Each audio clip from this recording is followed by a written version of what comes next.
আসসালামু আলাইকুম। সবাই কেমন আছো? আশা করি সকলে ভালো আছো এবং সবাই সুস্থ থাকো। যে যেখানে আছো, যে অবস্থায় আছো আল্লাহ যেন সবাইকে সুস্থ রাখে। প্রতিদিন বিকালে ছাদে উঠতে হয়, ভালো লাগে ছাদে ঘুরতে। তো আগের মতো ছাদটা কিন্তু ভালো লাগে না।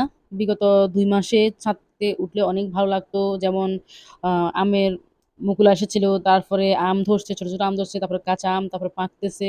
খুবই সুন্দর লাগতো কিন্তু। এখন কিন্তু পুরা ছাদ ফাঁকা। তবে কিছু নতুন ফল হচ্ছে যে পেয়ারা, তারপরে আমড়া, এই যে কিছু, কিছু আমড়া ধরতেছে। তবে আগের মতো কিন্তু ছাদটা আর সুন্দর লাগতেছে না। আগে কিন্তু অনেক ভালো লাগতো।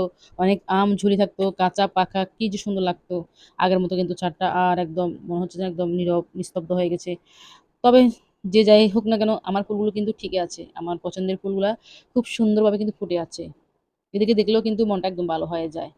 প্রতিদিনের মতো পর্তুলিকাগুলো নিজেদের মতো করে ফুটে, ফুটে হাসতেছে। খুবই ভালো লাগে চাঁদ উঠলে ১ম এ ওদের দিকে তাকিয়ে থাকি।